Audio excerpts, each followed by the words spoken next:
नमो बुद्धाय धम्म चर्चा में आप सभी का स्वागत है। आइए, पर्यटन विभाग ने भारत और बुद्ध के बारे में क्या जानकारी पेश की है।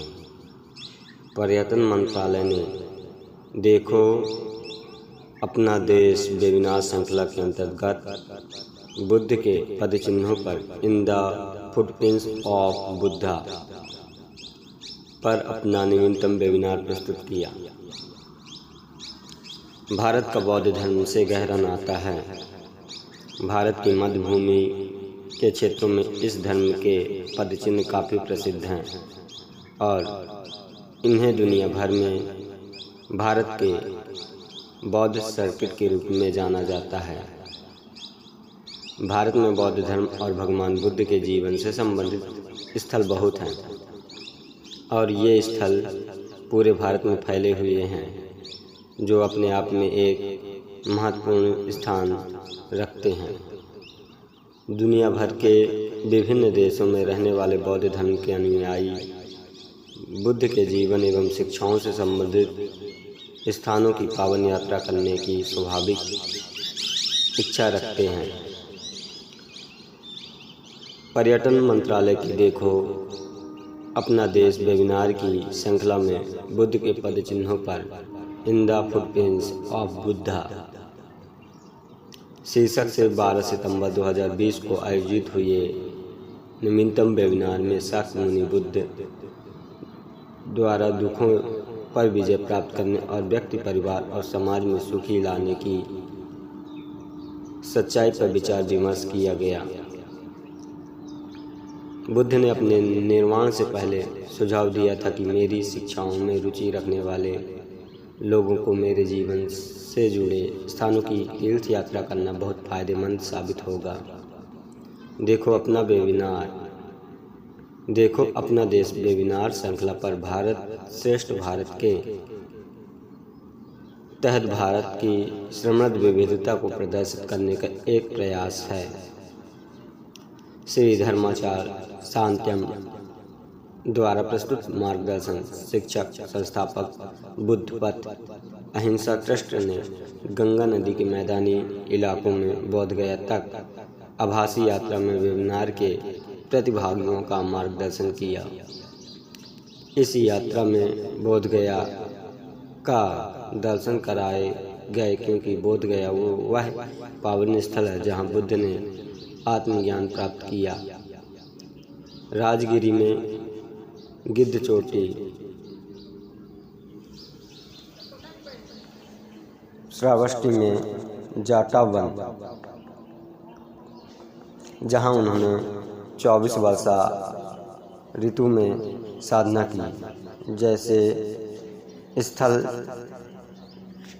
जहां उन्होंने साधना की कपिलवस्तु जहां उन्होंने अपना बचपन बिताया, सारनाथ स्थिर डियर पार्क जहां उन्होंने अपनी पहली शिक्षा और कुशीनगर जहां उन्होंने निर्वाण प्राप्त किया।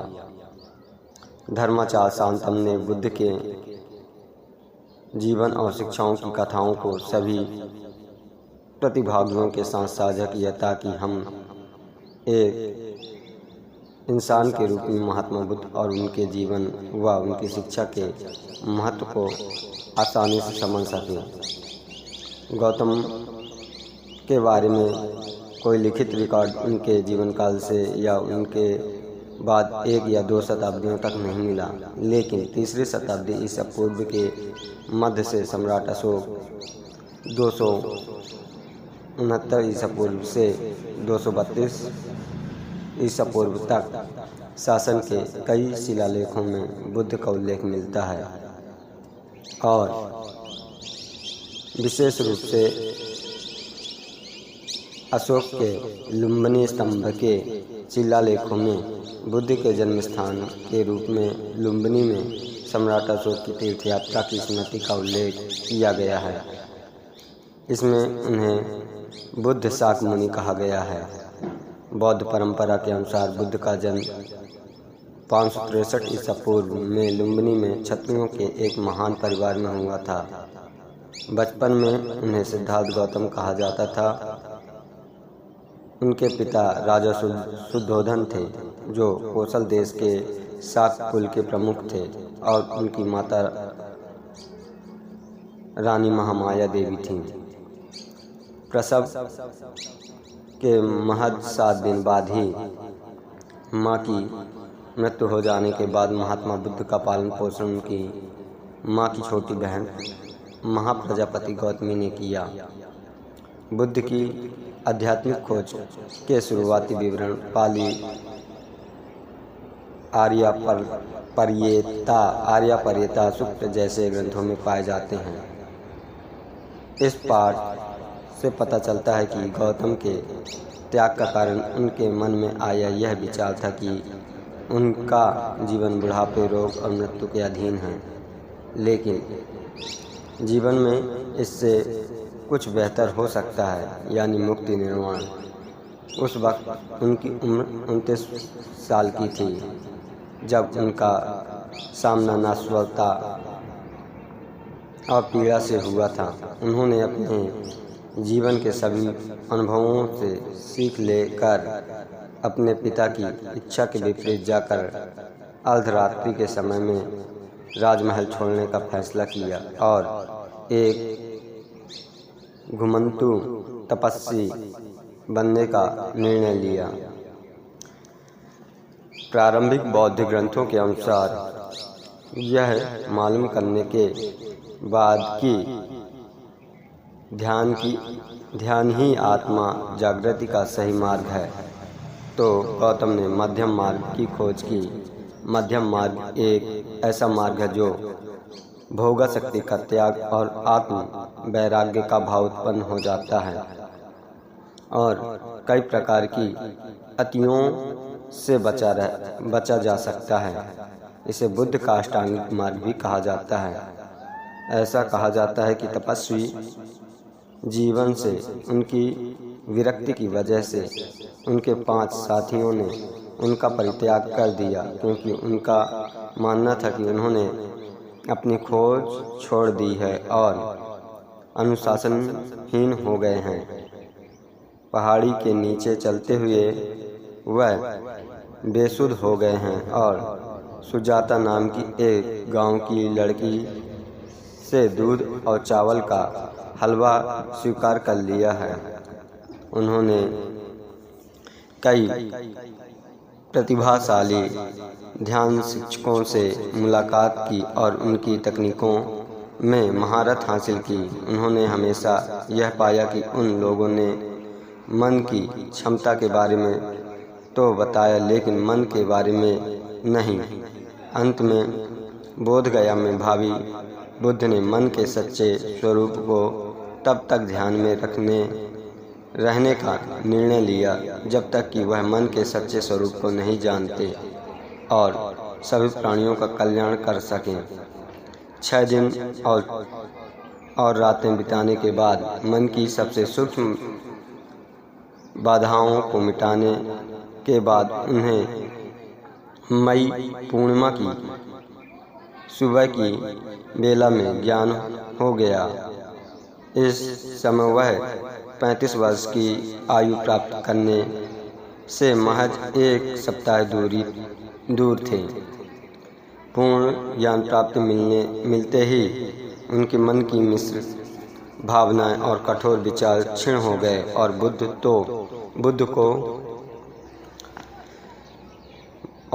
को तभी सर्वज्ञान का अनुभव हुआ। आत्मजागृति के तुरंत बाद बुद्ध ने इस बात को लेकर संकोच किया कि उन्हें दूसरों को धर्म सिखाना चाहिए या नहीं। वह इस बात से चिंतित थे कि मनुष्य अज्ञानता, लोभ और घृणा से इतना भरा पड़ा है कि वह कभी भी उस मार्ग को नहीं पहचान सकता जो कि सूक्ष्म, गहरा और समझने में कठिन है। हालांकि भगवान ब्रह्मा सहमपति ने उसे तर्क देकर आश्वस्त कर दिया था कि कम से कम लोग कुछ तो इसे समझ लेंगे। बुद्ध ने अपनी शिक्षा संसार को देने के लिए अपनी सहमति दी। बुद्ध वाराणसी के पास डियर पार्क सारनाथ पहुँच गए। जहाँ उनकी मुलाकात 5 तपस्वियों के समूह से हुई और उन्हें यह समझाने में सफल रहे कि वह वास्तव में पूर्ण आत्मजागृति की अवस्था में पहुंच गए हैं। बुद्ध के पहले उपदेश को धर्मचक्र प्रवर्तन कहा जाता है। उन्होंने लालसा और इच्छाओं को ही मनुष्य के दुख का कारण बताया। उन्होंने 4 महान सत्यों के बारे में बताया। संसार दुखों और कष्टों से भरा हुआ है। इस संसार का कारण, इस दुख का कारण इच्छा और मोह है। जब हम इच्छा को शांत करेंगे तो यह दुख खत्म हो जाएगा। दुख को समाप्त सिर्फ अष्टांगिक मार्ग या दुखों को समाप्त सिर्फ अष्टांगिक मार्ग का अनुसरण करके ही किया जा सकता है। यह जीवन का सरल नैतिक तरीका है जिससे दुख को समाप्त किया जा सकता है। वे सम्यक विचार, सम्यक सोच, सम्यक वाणी, सम्यक कर्म, सही आजीविका, सम्यक प्रयास, सम्यक चिंतन और सम्यक एकाग्रता है। प्रस्तुतकर्ता ने कुछ महत्वपूर्ण बौद्ध स्थानों पर प्रकाश डाला। सारनाथ, ऐसा माना जाता है, सारनाथ स्थित पुरातात्विक परिसर से सटे डियर पार्क में बुद्ध ने बोध गया में एक बोधि वृक्ष के नीचे ज्ञानोदय प्राप्त करने के बाद अपना पहला उपदेश दिया था।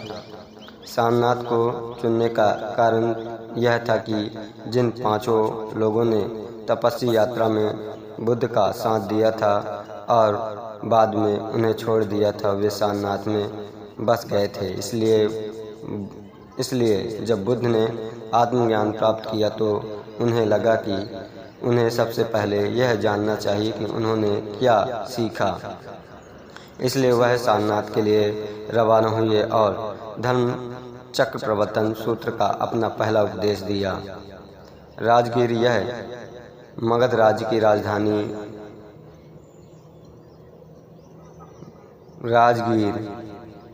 यह मगध राज्य की राजधानी थी।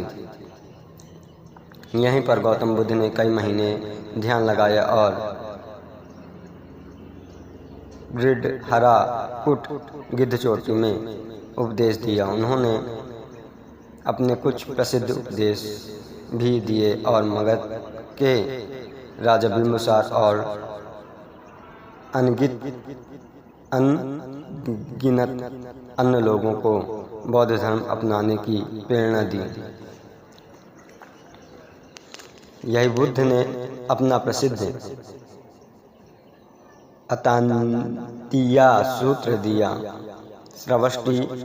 श्रावस्ती यह प्राचीन कौशल राज्य की राजधानी थी और बौद्ध धर्म के अनुयायियों के लिए पवित्र स्थल, क्योंकि यहाँ भगवान बुद्ध ने तीर्थिका विधर्मियों को भ्रमित करने के लिए अपने चमत्कारों का सबसे बड़ा प्रदर्शन किया।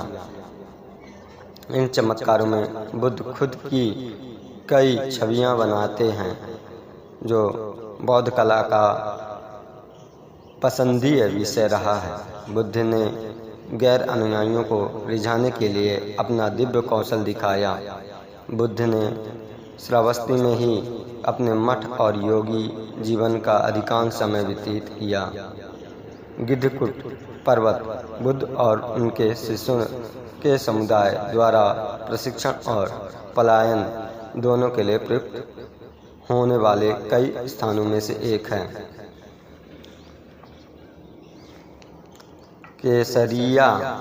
केसरिया स्तूप बिहार, भारत के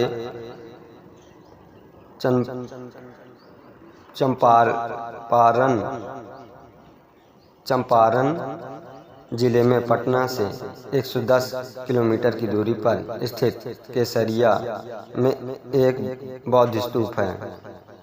स्तूप का प्रथम निर्माण 3री शताब्दी ईसा पूर्व का है। केसरिया स्तूप लगभग 400 फीट 120 मीटर की परिधि का है और यह लगभग 104 फीट की ऊंचाई का है। वैशाली। कहा जाता है कि बुद्ध ने 3 बार इस स्थल का भ्रमण किया और यहाँ काफ़ी लंबा समय बिताया। बुद्ध ने वैशाली में अपना अंतिम प्रवचन भी दिया और यहाँ अपने निर्वाण की घोषणा की। कुशीनगर। यह भगवान बुद्ध के 4 पवित्र स्थानों में से एक है। बुद्ध ने अपना अंतिम उपदेश दिया और 483 ईसा पूर्व में महापरिनिर्वाण मोक्ष प्राप्त किया और रामभर स्तूप में उनका अंतिम संस्कार किया गया। वेबिनार को उपसंहार की ओर ले जाते हुए अतिरिक्त महानिदेशक ने IRCTC द्वारा चलाई जा रही महापरिनिर्वाण एक्सप्रेस के बारे में भी बात की।